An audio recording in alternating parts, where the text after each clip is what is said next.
Next panel, Insider Trading 360, Enforcement Trends, Sweeps, Key Cases, and Prosecutions.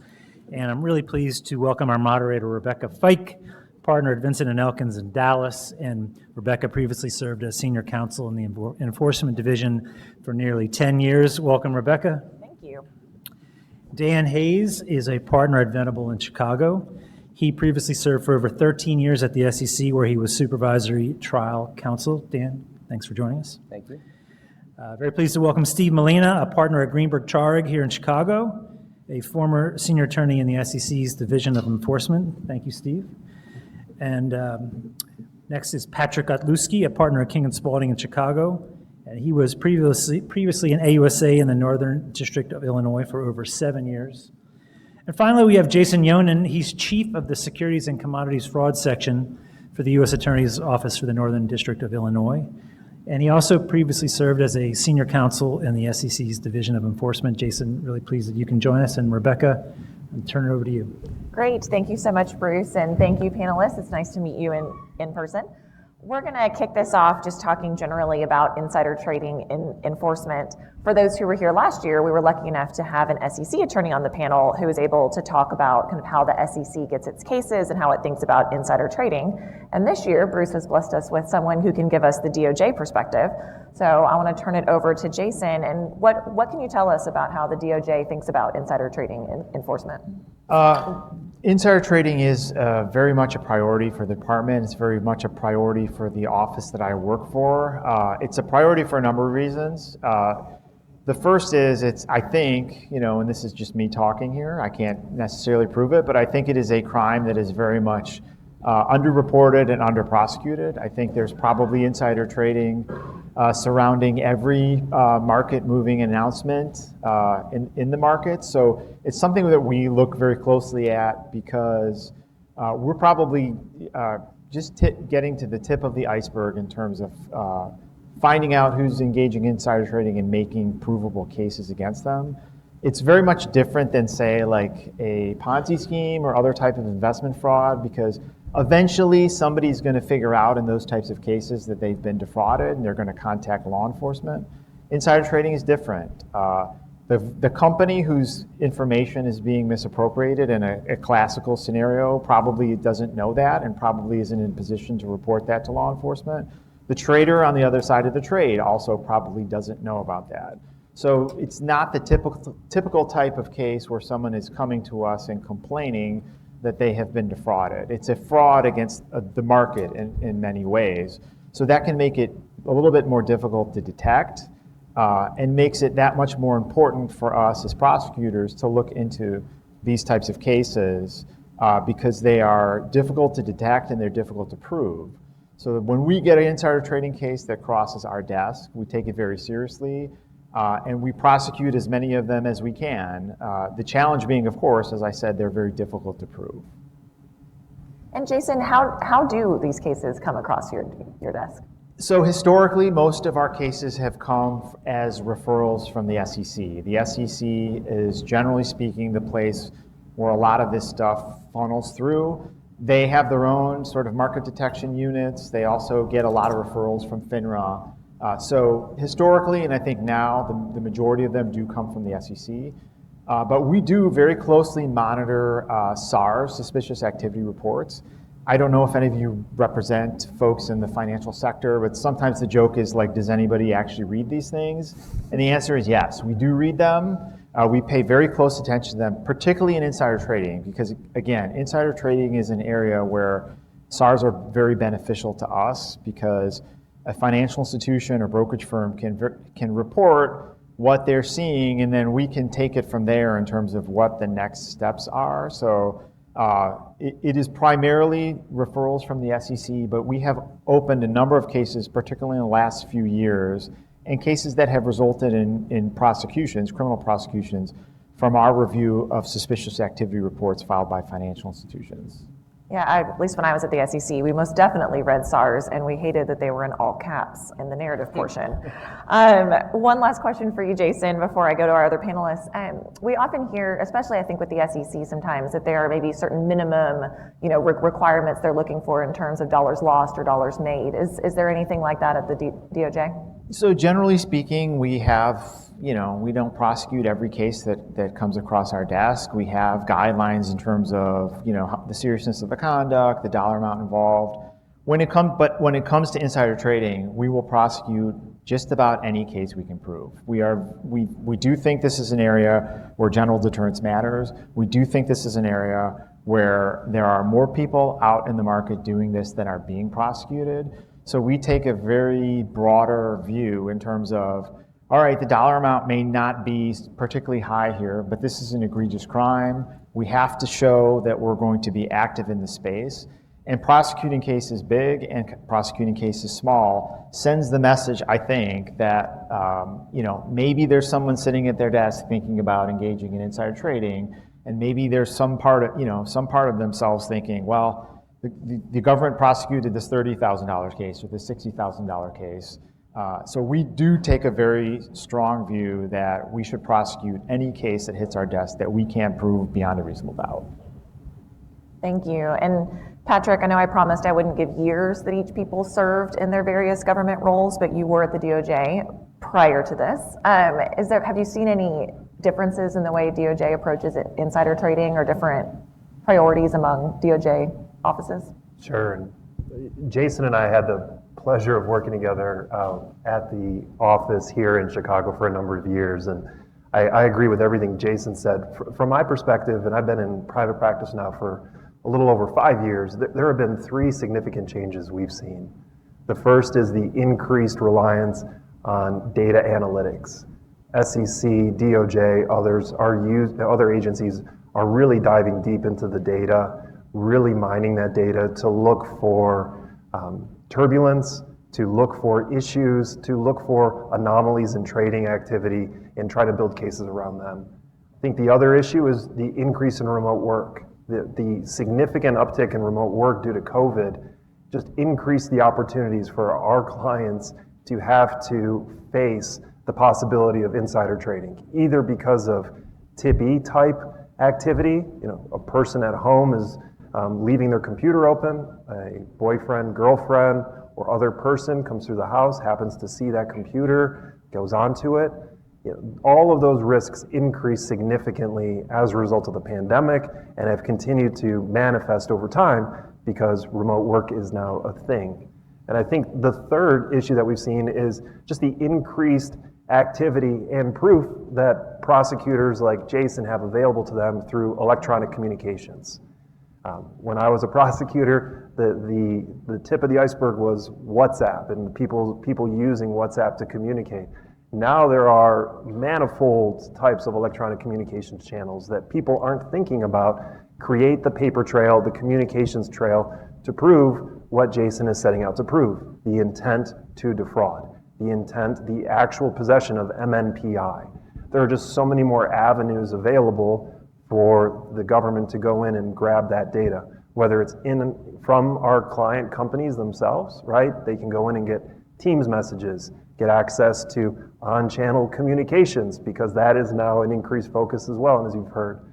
And then also on the personal side, people's ability to go and use Telegram and the other types of apps that might be resident on their devices. DOJ, FBI, and other agencies have just gotten so much more sophisticated at cracking into those communications channels and being able to build cases around them. So all of those 3 things have really increased on the pressure, the scrutiny on corporate clients in how they're addressing insider trading. Exactly. It's funny. For a while there, it was emails that had, the kind of juicy facts when you're looking at things, and then people learned to use the phone. And now with messaging, I think we've almost gone back to where we have a record now so often of people doing things they shouldn't do because of, I think most people now don't want to talk on the phone. And so are back to using messaging. Dan, the SEC also is obviously very focused on insider trading, and you were recently a regional trial counsel. What can you tell us about the SEC's approach to insider trading, and how does it differ or not from the DOJ? Well, I agree. Again, I agree with everything that Jason said about it. I mean, I think one of the things that the SEC always thinks about is the fact that it is occurring on a widespread basis, more widespread and more than anybody could catch and possibly know about. So it's important for the SEC, from their perspective, to bring these cases. They're willing to bring tougher cases in the sense that their burden of proof is much lower than Jason's. Basically, just a coin flip, just a little better than a coin flip to prove liability in insider trading context. And they're willing to bring those cases and lose them. And I think Ben Hanauer was up here earlier on a panel and said the insider trading cases are the toughest. They're the toughest to prove. They're the toughest to win for the SEC, but they're going to continue to bring them because they need the market to know, they need people to know that they're out there looking, and that if you engage in insider trading, we are going to investigate you, try you, and hopefully, you'll be found liable. I think from their perspective, there's not going to be wiretaps in most of their cases. There's not going to be a cooperator, so it's very circumstantial, cases. From an organization's perspective, that stuff might not work in a regular securities fraud type case, but for the insider trading cases, they're willing to move forward on it. When I was there, we always everybody loved the insider trading cases. Most of the trial counsel wanted insider trading cases. They were the cat and mouse game associated with it. They were fun. So unlike maybe some of the market manipulation pump and dump cases, the insider trading cases were things that people signed up for. So it's definitely something that they're interested in. And as far as the amount, Jason said they really don't have an amount at DOJ, nor did the SEC. I mean, I charged a case involving somebody with $19,000 in profits, just because, one, because you have to do it to get the message out that you're going to do it. Two, the facts were pretty egregious. The circumstantial evidence around it, lying on the FINRA form, stories didn't match up with other people. There were other facts associated with it, but you kind of felt like you almost had to bring them. And I will say, just anecdotally wrapping up, after I'd been at the SEC for a few years, probably one of the most frequent questions I would get from people, friends, colleagues, family, would be, so if someone does X, Y, and Z, is that insider trading? Or, but what if it was only, what if you're just the profit's gonna be like 15 grand? You wouldn't charge that, would you? And it was always asking for a friend, but the answer was, yeah, they probably would. You certainly couldn't say they wouldn't. And so it's top of mind always, pretty much in every office within the SEC. And Steve, rounding this out with you, what are you seeing on the defense side, kind of in this space? Anything clients are particularly concerned about, or that you think they should be thinking about? Yeah, I do want to pick up on one of Dan's comments. Insider trading was my favorite subject matter when I was at the SEC, right up until a key witness who was the tipper had a heart attack crossing Jackson Street from the Union League Club to the Dirksen building, and I had to close my investigation. I had nothing to do with that. So we're going to talk about what's new in a little bit, and what's really of concern and should be of concern to risk people, compliance people, legal, whether that's insider trading in 10b5-1 plans, which we're going to talk about, or insider trading based on trading in other companies. Who would have thunk someone could get in trouble for doing that? That's on the minds of people. That's what's new. But if you step back a little bit to when I started doing this, insider trading is just a gift that will never stop giving. It just won't stop. When I started at the SEC, there were some very high-profile insider trading cases at that time. That resulted in the Insider Trading Sanctions Act getting passed. Now the money's going to be real, not just giving back your profits and getting an injunction, but you're going to get whacked with a multiple of a penalty. And it still goes on, and it's because whether it's professional traders, institutional traders, or just retail investors, they're always looking for an edge. And if they think they find one, they're going to trade on it, and they're going to do it without thinking about the ramifications, or frankly, ignorant of the ramifications, which begs the question about what's new and the new theories that the SEC is using to prosecute claims. So that's on my mind and on my client's mind when I'm talking to people in risk, compliance or law about driving that message home that no matter what's in the news now, there's, it could be crypto, the financial markets are constantly innovating. There's always something that's capturing the news. This old stalwart is not going away. And, to hear Jason talk or the folks from the DOJ or the SEC, they're making it clear that it's still top of the agenda. And as defense counsel, when I'm talking to C-suite people or the GC, I'm trying to drive that point home that you can't take your eye off the ball on this one because it's just never going to stop. Well, I think it's one of those that, anyone with a brokerage account can do. It's you're not, and it doesn't feel like you're harming anyone, which I think is also a big part of it. It feels like, yeah, you're getting an edge, but it's not, you don't feel like you're doing a Ponzi scheme and you're really harming people. So I think there's just that motive and opportunity.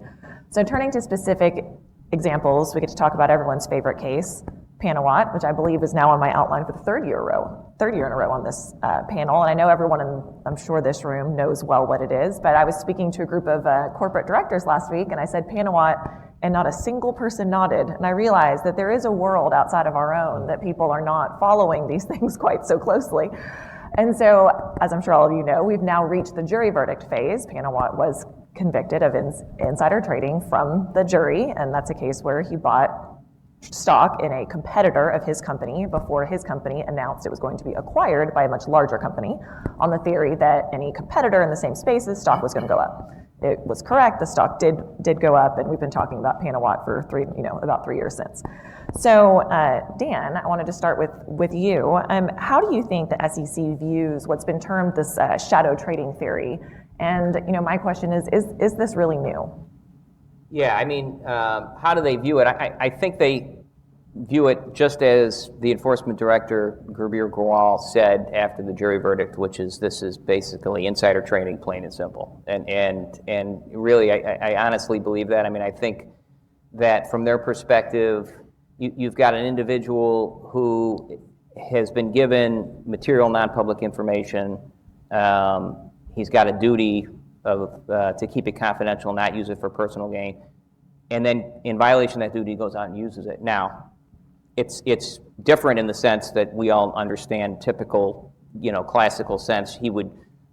We've all understood insider trading. Well, he traded in his own company stock, but here he took it and tried to monetize it using his knowledge kind of the industry and trading in a competitor's kind of stock, and did so successfully. And I think from the SEC's perspective, that's plain and simple insider trading. Doesn't matter which company stock that he was trading in, as long as the information, the material non-public information he had was market moving as to that company's stock. And so I think it seems new. I certainly wasn't aware of any. I didn't work on this case when I was there, although I was there when it was charged, and I didn't see any of these types of cases while I was there. But shadow trading is a theory that's kind of been out there, and I think they were just looking for the right case to pursue it. And when they're trying to, at least the perception is they're pushing the boundaries of insider trading law here. They're looking for cases with good, favorable facts to do that, where, you kind of feel like when you hear the facts, this is the right outcome for, and this one had it all. He really had, there were 3 different duties of confidentiality that he had, basically the company's policy, which was really broad, his employment agreement, and his, common law duties, and the court said all of those were sufficient. He got the info, he traded out of the money call options, I think 7 minutes after he got the information. It just looked bad, and so for them, that was kind of the perfect case for them to bring out and kind of push this theory. One thing that's been talked about, especially before we had the jury verdict, is that one of the reasons the SEC's complaint survived a motion to dismiss, at least per the court, is that the Panawat's company's insider trading policy defined insider trading as trading in securities of the company, of a competitor or supplier, or any other publicly traded company. Do you think this case would have been brought if the insider trading policy of Panawat's company had not been so broad? I do. Yeah, I do. I think his own employment agreement says, you can't use material non-public information that you get from the company for your personal benefit. So when I was there, I've actually made the argument in cases, insider trading cases, that an employee's common law duties to his employer prevent the employee from misusing for his own personal benefit without the company's consent material non-public information. So just on those two bases, the court said both of which would have been sufficient alone. I think they would have brought it either way, even though his company's policy was actually much broader than what you would typically see. And Jason, kicking to you, how does the DOJ think about the kind of shadow trading or similar fact patterns? So, look, this shadow trading is a civil case. I'm not probably in the right forum to be giving you my personal thoughts on shadow trading, the criminal side. But I will say, I just repeat what I had said before. We want to do insider trading cases. We're not shy about doing insider trading cases. We think there is a real benefit to doing criminal insider trading cases. So if, the right case and the right circumstances present itself, we would, of course, consider it. And Steve, what about you with kind of your history of both being at the SEC, prosecuting insider trading cases, and being on the defense side? Do you see the Panel Watt case as something new?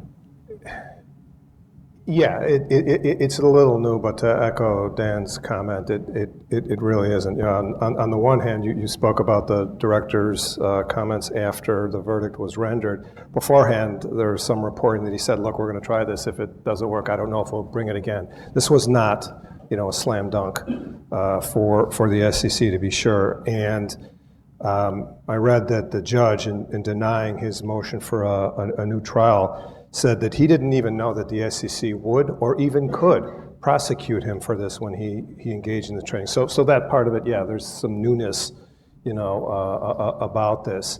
But really, this is insider trading, pure and simple. He used information he gleaned from his employment for his own personal benefit. It's just extending the misappropriation theory further than it was used before. But it's based on the same framework that the SEC has used to prosecute insider trading for decades. And Patrick, at least I've found in private practice that a good part of my job is talking to clients before the SEC is ever involved or before there's an actual case or investigation. It's a lot of how do we avoid SEC risk. Is there anything in this area you find you're talking to clients about? I do. I think the big issue we're seeing is, historically insider trading cases are built around fiduciary duties. Did you have a fiduciary duty to hold this information in confidence?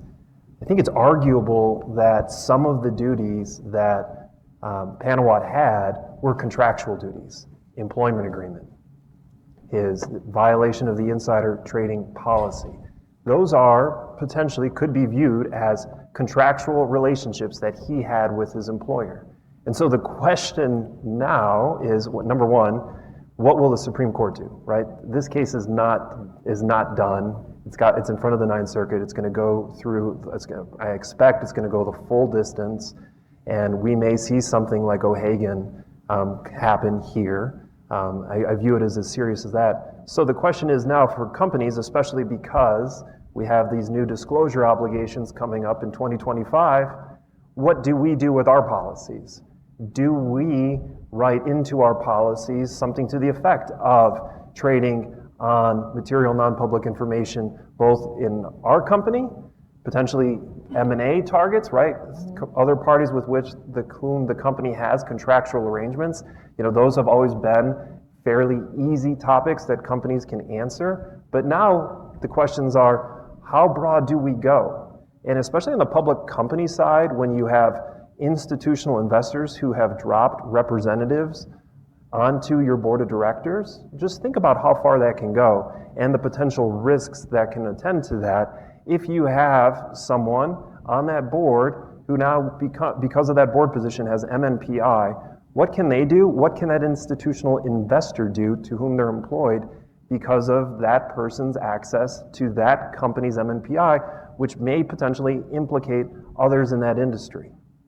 So there are a number of different risks that we're helping our clients navigate in that space because it isn't so easy as, well, we should have this because we expect others in our industry will. It is very much a hard conversation of what does our risk profile look like?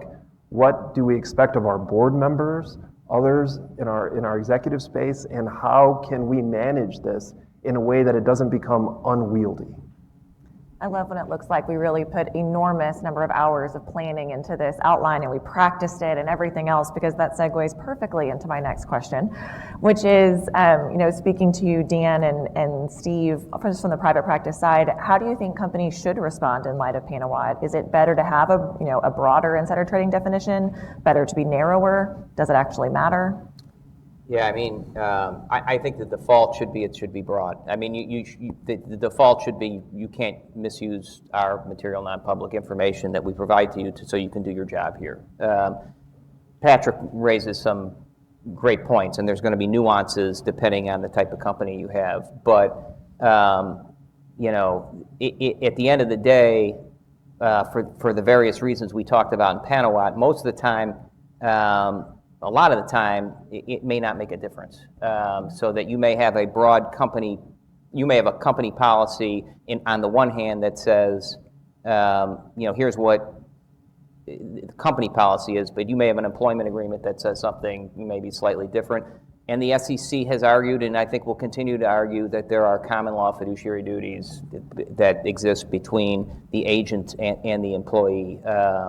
And so I think you're just better off, as a default, thinking to yourself, we really ought to tell our employees that to stay away from this area. If you get material non-public information from the company, do not try to monetize it. I don't care whether it's in our company's stock or some other company's stock, because the company that gets embroiled in a insider trading investigation, and I've been involved in a number of them, and the company is in it from beginning to end, and the amount of time and energy and money that the company has to spend defending executives, paying for their lawyers, producing documents, meeting with the SEC, it's a huge, huge distraction, both time and expense. And to the extent that they can encourage as much as possible their employees to stay away from trying to monetize the material non-public information, I think that's a good thing. Do you think that there's some risk that's adding additional obligation of the company now to police a policy that broadly, especially where I feel like the SEC is bringing more and more cases on kind of procedures, policies, and controls? Yeah, I agree. If I had to pick between a broad policy and a narrow policy, I'm going to pick broad and let the company know that there are some risks associated with it. You could be capturing behavior that's not intended to be captured. Could cause confusion amongst your employees, your C-suite folks, about what they can do and what they can't. But broader is better because of everything you've heard from the government today about how they are focusing in on this. And if you're at the company, even if they're investigating your CEO, they're going to look at the company too. They're going to look at the policies that you had in place, and you want to make it clear to the government that we have a policy in place that is intended to combat insider trading. And it's broad because creative people come up with new ways to do it every day, and we can't anticipate everything. And the narrower your policy is, the less likely you are to capture it. But also, thinking beyond that, you terminate your CEO or your CFO for violating that policy. You want to be able to be in a position to say, yeah, no, it clearly violated our policy. It was broad enough to capture that. Or, if you're in a conversation with the government about potential control person liability, or if it's a regulated entity and they're looking at a failure to supervise situation, say, it's a broker-dealer and you're dealing with FINRA, you want to be able to say that we had reasonable policies and procedures in place to combat, this kind of behavior. I think it's a good point as far as it's almost an affirmative defense position for the company itself, separate from the person who might have done the actual trading. Do you think that adds just to any of our private practitioners any obligation of a public company to, I know when I was at the SEC, you had to submit your brokerage records once a year, and you had to do things like that. Do you think just kind of your average public company who's not maybe in the financial services business, at some point, is that going to become common practice there? I'm sorry. An employee having to show the company, when they trade or, what their, trading records are. If the company's policy says you can't use this information to trade in, any publicly traded stock. Like pre-clearance? Yeah, a lot of Yeah. companies have pre-clearance Yeah. already. Yeah.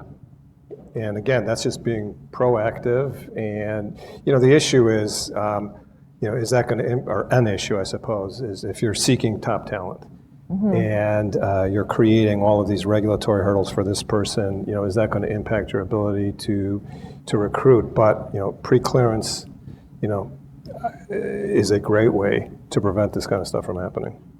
And then you can have the potential backstop, which, I've gotten questions from public company clients of, well, do we also need to every year get the annual trading records and make sure people have been pre-clearing? And I don't know that your average public company actually needs to do that yet, but I understand why they're asking when they're looking at, companies now having a fairly broad definition of insider trading and companies being held responsible for not policing their own policies. That's heavy-handed, and I don't know that you need to do that. And again, I would be worried about keeping and luring top talent to the firm. Agree. Patrick's squinting over there. The bright lights. No, I think to me the tension is the size of the company. We still have risk related to this decision, right? Where will it go, and will it be espoused? And so if you do say, okay, panel, what happened? We're going to course correct, add this broader definition in. If the Supreme Court goes the opposite way, do you then peel it back? Is that what would you do then, right? And so that's why I think there's absolutely nuance depending on the company, but also some companies' ability to do all of those movements, right? To manage the pre-clearance, to manage the process if they're smaller, can be difficult, right? Especially if they're a new company in an emerging area and they're trying to move quickly. These compliance programs don't build themselves overnight, and so being able to have that infrastructure in place is a challenge. And adding that additional component of everyone else in your industry, that's a big Pac-Man bite to take. No, I think that's exactly right. And I think it'll be, interesting because while all of this is going on, the SEC has adopted new rules about to go into effect where companies have to publicly file their insider trading policies, both for kind of employees and for the company if there is one, which means, for the first time, I think you're going to be able to see to the extent companies are changing their policies in response to, case law and decisions, which I'm sure will open up new potential avenues for our regulators, both, civil and criminal. So turning to 10b5-1 plans, as I'm sure most people know, the SEC has adopted amendments in that area also in 2022. There's still the affirmative defense, of course, if you are trading on MNPI, if you already had a 10b5-1 plan in place, that can be a defense to insider trading. However, the SEC has brought a few insider trading cases lately, and recently so has the DOJ, where the trading occurred pursuant to a 10b5-1 plan, but was found to be insider trading anyway.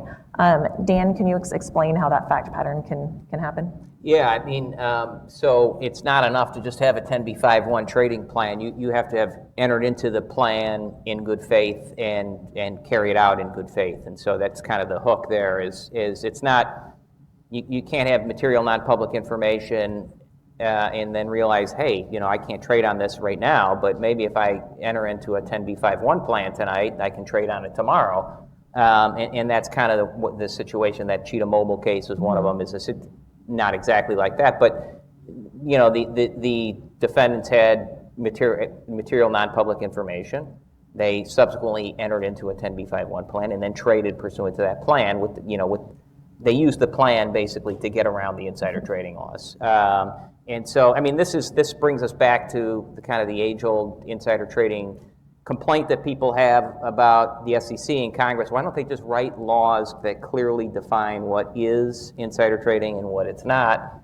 And then we'll all know what we can do and what we can't do. And here you have a situation where they said, okay, we're going to write a rule that's specific about when you can trade if you're an executive on your company stock pursuant to this plan, if you put it in place.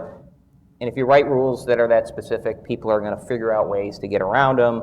And that's what these gentlemen did in the Cheetah Mobile case and some other cases. And so that insider trading is kind of court-made law. And, I think there's pros and cons, and I think, right now, people within the government just kind of feel like, well, maybe it's best to just keep it that way. It's a little murky.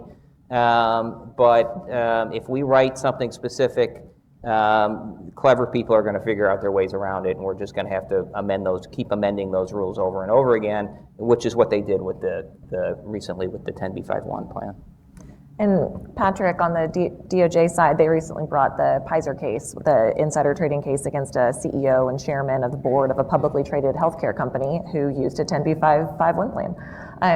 What can you tell us about that case and what it tells us about the DOJ's view as far as looking at these 10b5-1 cases? Sure. Folks here are probably used to the disclaimer that folks like Jason and representatives from the SEC typically give. I'm going to give a similar one. King and Spalding represented Taryn Pizer in that case out in the Central District of California. I wasn't on the trial team, so the views that I'm about to express are my views personally and not the views of the trial team that handled that case, because I'm sure you'd get some live wire comments from them. The case itself is interesting because so much of what happened in Pizer, it was pre-amendment to the 10b5-1 rules, just couldn't happen now. So for instance, one of the key issues in Pizer was that when the executive chairman went out and obtained these warrants, he talked to a broker about whether he needed a cooling off period. The broker recommended that he have a 30-day cooling off period. Pizer said, thanks for that advice, but no thanks. We're going to trade sooner. Obviously, nowadays, that could never happen, right? We have much more stringent rules in place. But that was one of the key facts there. You get advice, even though there isn't a hard and fast rule, right? That there was nothing keeping him from trading when he did under the law. He went and he zigged when his broker told him to zag. And so it's those pieces, those tiny, what I'll call breadcrumbs, that can help DOJ make these cases. Because, Jason mentioned it, these cases are really difficult to make, but there are pieces along the path to the trades that can matter. So for instance, in Pizer's case, he started making his trades in this stock, and his 10b5-1 plan was set up just days before he started doing this, right? It was his first time he'd ever had a plan in place. He disregarded, as the department called it at trial, the advice from his broker about a cooling off period. He went out and set up a second plan shortly after he allegedly had additional MNPI. All of these little breadcrumbs started to make the case for DOJ easier and easier. Still a very tough case. Many good arguments that the judge is going to have to sort out, and that could go up to the Ninth Circuit.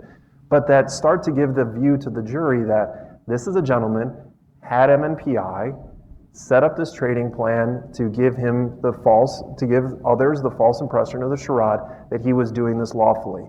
And those can be very tough headwinds for an executive to come and combat, especially in the criminal case, because going up there and testifying in that trial is not something that anyone wants to do, but it's often because you don't have the insider, you don't have someone else explaining what the CEO, the executive chairman, was thinking, that there's a dearth of evidence.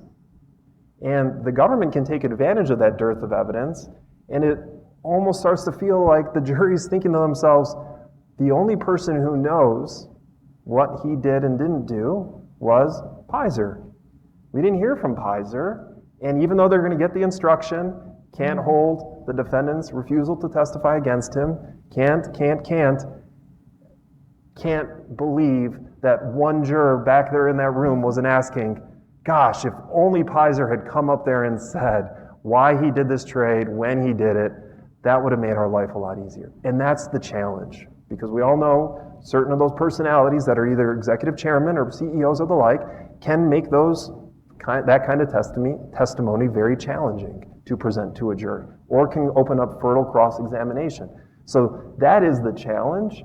Do I think that same case could have been made if that fact pattern had occurred today? No, because of so many of the different changes that occurred. But it shows the risks in taking a case like that, both for the department, but also for the defense that has to figure out how to navigate that minefield. Agree. And Steve, what do you think our clients, or particularly I think our corporate partners in private practice, should know about the limits of 10b5-1 plans when advising their clients? Yeah, I think there's just a huge misunderstanding out there at the C-suite level and even below it about 10b5-1 plans that hopefully this case is going to course correct. And that is, it's a get out of jail free card. If I enter into this plan, the trades are going to be entered automatically. I'm not picking up the telephone and calling my broker to put in trades, so it's okay. And that's the literal takeaway of this case is it's not okay, and people are going to go to jail. This is really traditional, insider trading under the wrapper of a 10b5-1 plan. Another juicy fact was this guy was also openly expressing his anxiety about the tenuous nature of their largest, customer, which was like 50% of their revenue. So there were a ton, of breadcrumbs around this. But the point to be driven home to people is you can still get nailed for insider trading under a 10b5-1 plan. And to the point that Dan raised, your representations that you're running into this in good faith and that you're not in possession of MNPI when you do it are important. And you can't take those representations lightly. You can't just check off boxes that your CCO gives you. And you need to think about this and make sure that the timing of this is not suspect. In the case, I think the CCO and the CFO signed off on the plan. They need to be careful too. They need to be thinking about where the company is in its earnings cycle, what information has been bounced around at board meetings and at other senior executive level meetings. What does this person who's about to enter into this plan know when they do it? And I think, up until this case, and to your point that they didn't even know, up until this case, people didn't think that they could get in trouble for entering into a plan that's just going to automatically provide for securities transactions, and that's dead wrong. That's right. And kind of in closing, in our last little segment here, just sort of pulling back on insider trading and talking about policies and procedures more generally. Dan, does it feel like the SEC is bringing more cases that allege a failure in controls or procedures, but don't actually allege fraud or harm? Yeah, it definitely does. We see a lot of cases where I just didn't know. I haven't done a study, but it seems like there are a lot more cases where there are books and records violations, internal accounting controls violations without some kind of accompanying fraud charge. And I don't know exactly why I have my theories. The cynic in me says they're good for hits. You get more cases, you jack up the numbers, the enforcement actions. But I do think it's probably more than that. I think a lot of those rules, I think the SEC thinks are important and people need to follow them and need to know about them. And they get kind of overshadowed when fraud charges are brought alongside them. They're kind of throw in at the end and nobody pays attention. And I think the division is telling people, is messaging, wait a second, we do have these rules out here and you need to pay attention to them, and we're going to charge you based on those. I think too, when they want to expand their jurisdiction, they use settled cases to do it. And if they want to expand what internal accounting controls means and apply that to cybersecurity, things, cases, and other areas, it's easy to get a company to settle to some kind of internal controls case without a fraud charge. They want to pay the fine, make it go away, and move on. And the SEC can use that to kind of broaden the boundaries of the rule for the next case. And so I think there is a lot of that going on in some of these. We've seen it. I think that with the whistleblower rule, we're seeing it. Yep. I think the internal accounting controls, cybersecurity with SolarWinds maybe has clamped down on that. So I think that's all part of it. And I think they're highlighting the cooperation. I think Rabir Gowal has done a great job of messaging the benefits of cooperation. The cooperation program pretty much existed, when I was there, the entire time for the most part that I was there, but nobody ever understood it. It was very rarely used, and I think he's using these opportunities to kind of show that there are real benefits to it. And Jason, coming back to you, sort of where we started, I mean, given the higher standard, I know that, criminal cases have to meet. Does the DOJ have any avenue or appetite for these more technical violation cases?